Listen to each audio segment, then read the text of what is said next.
Hi, this is Kim again with the Hypertufa Gardener, and today's video will be about canning beef.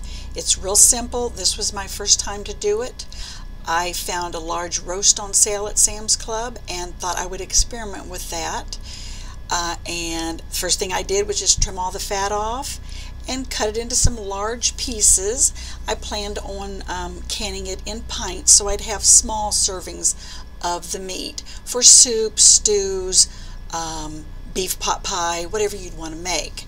So to make a good flavor, I chopped it into pieces and seared it in a hot skillet just for 60 seconds, 90 seconds, just enough to get a dark brown sear on the edge of it. This makes a nice thick broth to put it in your canning jars.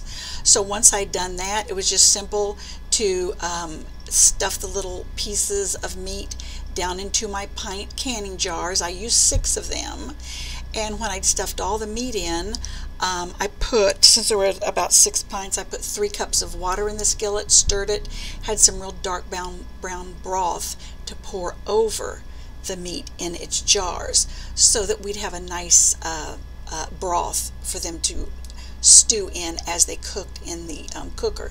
You can see how nice they look after you pour it in. Now you'd be sure to wipe off the edges of your jars and everything so that your seals will seal well. You've boiled the lids in water, in hot water, so that you can be sure that they're nice and clean. Same for the rings in your jars, do those in the dishwasher. But then just seal them up, tighten the ring, and you're good to go. Your canner, of course, have that on the stove boiling with about 2 inches of water in it. Set the jars down in there and you're good.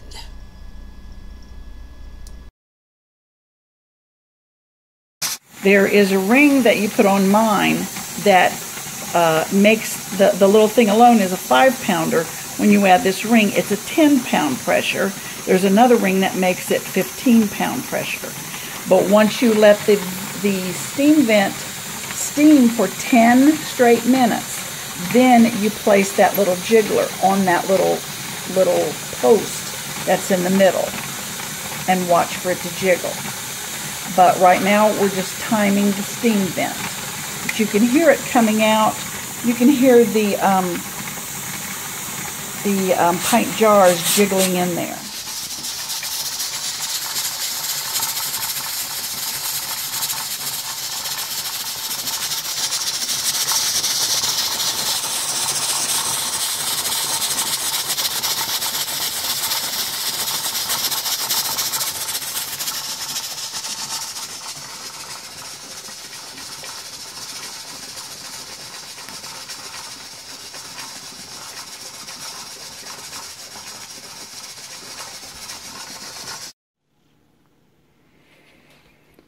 Now the pot had stopped making any noises, and the little peg that shows that the pressure is up is completely down.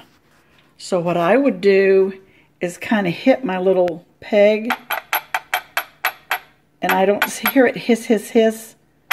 So it appears that the steam has left. Here we go. So I've taken the lid off. You just turn it, and here is the finished product still in the canner. So what I'm going to do is just let it cool there. I'm not going to touch it for right now, but they really look good. Don't see anything, whoops, steaming up my camera, but there it is already. Out from the canner and put them on a towel on my countertop. You can see how hot they are. We've lifted those with that jar lifter, which is a really handy thing to have. They're very hot and bubbly.